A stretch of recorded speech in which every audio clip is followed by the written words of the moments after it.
ప్రతి పౌర్ణిమ అమ్మవారి ఆరాధనల్లో మహాపర్వం. అందులో వైశాఖ పౌర్ణిమ నాడు ఆ జగజ్జననిని చేయగలిగినంత మేరకు ఆరాధన చేయవచ్చు.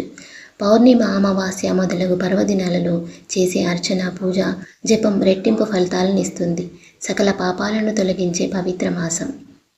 వెన్నెల అంటేనే ప్రకాశమని అర్థం. ఇక ఈ నెలలో భౌతికంగానూ మానసికంగానూ మరిన్ని వెలుగులను పంచే సందర్భం పౌర్ణమి. ఆ మాటకొస్తే ఆధ్యాత్మిక మార్గంలో ఉన్నవారు ప్రతి పౌర్ణమిని విశిష్టంగా భావిస్తూ ఉంటారు. జాతకరీత్యా చంద్రుడు మనకారకుడు.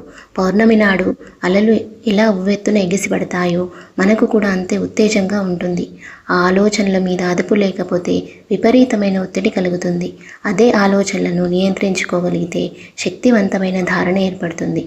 ఇందుకోసం పౌర్ణమి నాడు తప్పకుండా ధ్యానం చేయాలని చెప్తూ ఉంటారు. పౌర్ణమి ప్రభావాన్ని మరింత దైవికంగా మార్చుకునేందుకు లలితా సహస్రనామ పారాయణం చేయాలంటారు. దీనిని వెన్నెల పారాయణం అని కూడా అంటారు. ఇంతకీ ఈ పారాయణ ఎలా చేయాలో, దానివల్ల కలిగే ఫలితాలేమిటో చూద్దాం. వెన్నెల పారాయణానికి రాత్రివేళ పౌర్ణమి తిథి ఉన్న వేళను ఎంచుకోవాలి. ఆ రోజున కాచిన పాలలో యాలకుల పొడి, చక్కెర వేసి ఒక చిన్న గిన్నెలో తీసుకోవాలి. ఆ పాలల్లో చంద్రునిని చూస్తూ 9 సార్లు లలితా సహస్రనామాన్ని పారాయణ చేయాలి. ఒక్కోసారి మనకు చంద్రుడు కనిపించకపోవచ్చు. వర్షం, మబ్బుల కారణంగా వెన్నెలలో కూర్చునే అవకాశం లేకపోవచ్చు. ఇలాంటి సందర్భాలలో పళ్ళెంలోకి ఒక తమలపాకు తీసుకొని అందులో గంధాన్ని అద్దిన రూపాయి బిళ్ళను ఉంచాలి. ఇక్కడ గంధం అద్దిన రూపాయినే మనం చంద్రుడిగా భావిస్తున్నామన్నమాట. పౌర్ణమి రోజున ప్రత్యేకించి లలితా సహస్రనామాన్ని చదవడం వెనుక ప్రత్యేకమైన కారణమే కనిపిస్తుంది. లలితాదేవిని ఈ సృష్టికే మాతృస్వరూపంగా భావిస్తూ ఉంటారు. సృష్టి స్థితి లయలను నియంత్రించే త్రిపుర సుందరిగా నమ్ముతారు. ఆ అమ్మవారిని ప్రసన్నం చేసుకునేందుకు సాక్షాత్తు దేవతలే ఈ సహస్రనామాలను చదువుతూ ఉంటారట. ఈ నామాలు వినడానికి భౌతికమైన వర్ణనలాగే తోచిన విశ్లేషిస్తే ఆధ్యాత్మికమైన నిగూఢ రహస్యాలెన్నో బోధపడతాయి. ముఖ్యంగా కుండలినికి సంబంధించి బోధలెన్నో ఇందులో ఉన్నాయని చెప్తారు.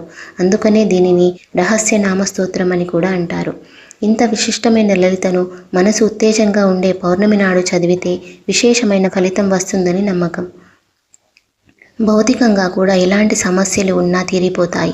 ఎలాంటి సంకల్పమైనా సిద్ధిస్తుంది. ఇక లలితా సహస్రనామం 9 సార్లు పారాయణ చేయాలి అనే నియమం వెనుక కూడా ముఖ్యమైన కారణం కనిపిస్తుంది. 9 పరిపూర్ణమైన సంఖ్య. ఏ పని అయినా 9 సార్లు చేస్తే విశేషమైన ఫలితం వస్తుందని చెబుతారు. అలాగే లలితా సహస్రనామం కూడా 9 సార్లు చేస్తే భక్తుడి చుట్టూ ఓ శ్రీచక్ర ఆకారం ఏర్పడుతుందని నమ్ముతారు. 9 సార్లు కుదరని పక్షంలో ఒక్కసారైనా పారాయణ చేయాలి.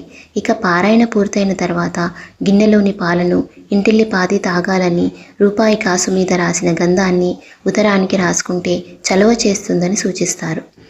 పౌర్ణమి సందర్భంగా రాత్రి వెన్నెల పారాయణం చేయండి. వీలున్న వారందరూ రాత్రికి ఇలా చేయండి. మీరు శ్రమ అనుకోకుండా ఓపిక ఉంటే కాచిన పాలలో యాలకులు, పటిక బెల్లం కలిపి వెన్నెలలో కూర్చొని చంద్రుణ్ణి చూస్తూ 9 సార్లు లలితా సహస్రనామ పారాయణం చేయండి. ఎంతటి ఘోరమైన సమస్య అయినా శ్రీ లలితా త్రిపుర సుందరి అమ్మవారు చల్లని వెన్నెల చూపు వలన అత్యంత శీఘ్రంగా తీరిపోతుంది. ప్రతి నెల 9 సార్లు చదవలేని వారు కనీసం ఒక్కసారి చదవచ్చు. ఇలా చేయాలనే సంకల్పం కలగడం కూడా పూర్వజన్మల సుకృతమే. అమ్మవారి అనుగ్రహం కలుగుతున్నది అనడానికి ప్రతీక. ఏదైనా తీరని సమస్య లేదా కోరిక ఉన్నవారు 9 సార్లు చేస్తే ఆటంకాలు తప్పకుండా తొలగిపోతాయి. ఏ సమస్య లేకున్నా ఆ తల్లి అనుగ్రహం కోసం చేయవచ్చు.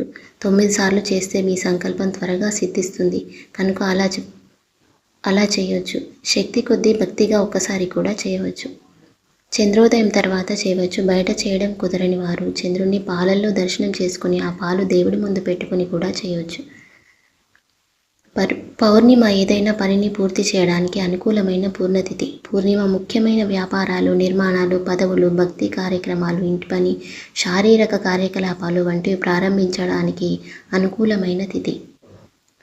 పౌర్ణిమ తిథి చంద్రోదయం తర్వాత చంద్రుని ధూపదీప నైవేద్యాలతో ప్రత్యక్షంగా పూజించడానికి, శ్రీ లలిత అమ్మవారిని ఆరాధించడానికి, శ్రీ లలితా సహస్రనామ స్తోత్రం పఠించడానికి